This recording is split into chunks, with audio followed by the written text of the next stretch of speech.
And we're back on the Fowler Show. It's time for your Washington Whisperer. This segment is brought to you by The Truth, because facts matter. In response to the Justice Department's release of a redacted Foreign Intelligence Surveillance Act, FISA, warrant, President Trump ran to Twitter to complain over the weekend. The president's two-day Twitter storm fueled the raging debate over the October 2016 warrant on former Trump campaign foreign policy advisor Carter Page.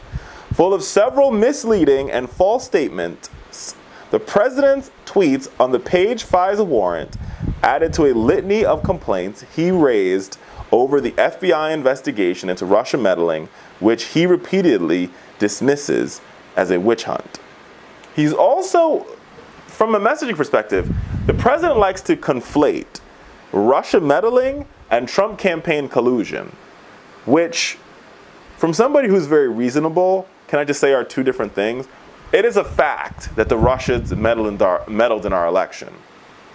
Whether or not the Trump campaign colluded, that's still being investigated. That's also a fact. But let's get to Trump's tweets, and let's fact check the hell out of them, because the truth matters here. And this is not a Republican or Democratic thing. This is an American thing. This is the truth. And the truth heals. So let's start on June 22nd.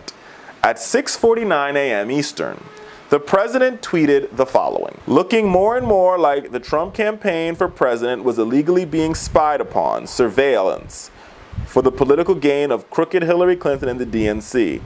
Ask her how that worked out. She did better with crazy Bernie. Republicans must get tough now. An illegal scam." That's what he tweeted, and here are the facts.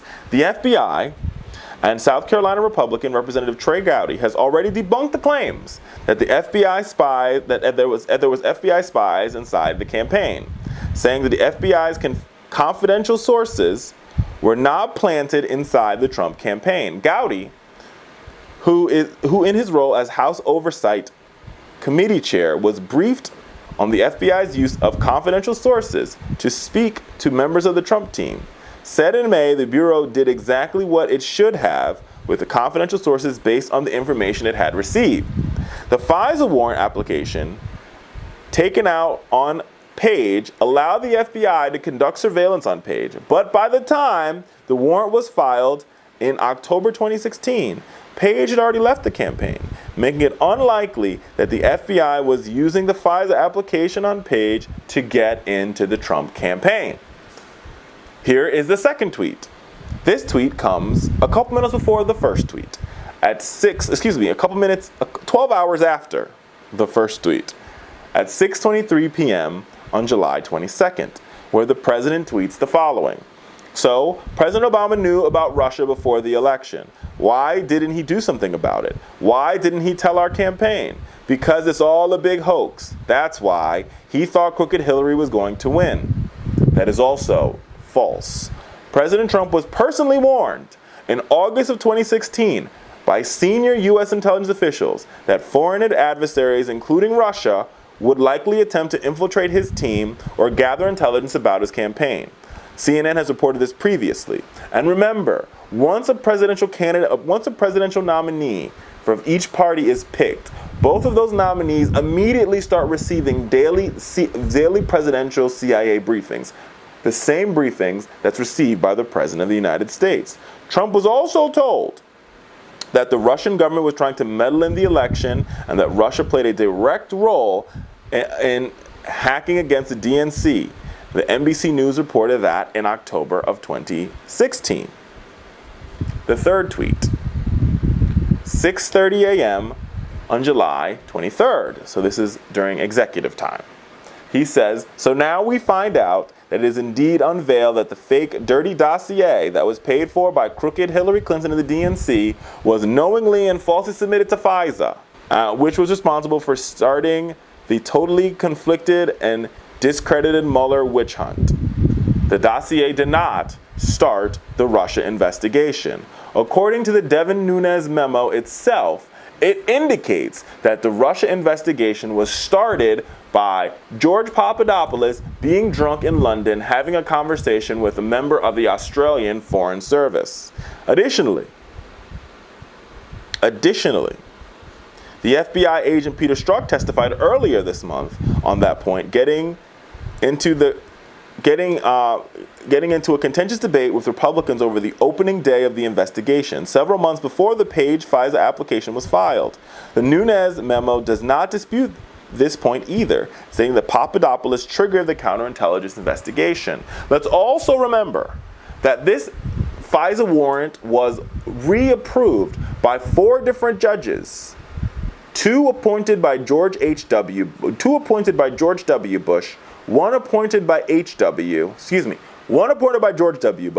2 appointed by H.W. Bush, and 1 appointed by Ronald Reagan. So that would mean this is what the Trump administration and Republican, the far right, want you to believe, America.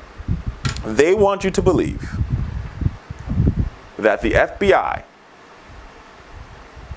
and the Department of Justice, so that is everybody from Rod Rosenstein, Sally Yates, Andrew McCabe, James Comey, Peter Strzok, Lisa Page, everybody who touched this FISA warrant.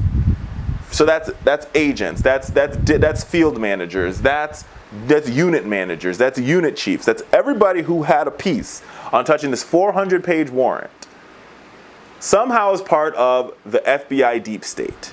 They constructed these 400 pages in collusion. This is what they want you to believe. In collaboration with the DNC, they constructed these 4 pages to bring down Donald Trump. Then they took these warrants and they went to a judge, all 4 judges who were appointed by Republicans. And then they convinced this judge to join them in the deep state. This is what they want you to believe. They convinced this judge to join them in the deep state to issue a FISA warrant to Carter Page so they could surveil Carter Page, thus surveilling the Trump campaign, thus spying on him, thus bringing him down so he wouldn't be president of the United States. A couple of problems with that. Number one, the Trump campaign, they deny that Carter Page was even high up in their campaign.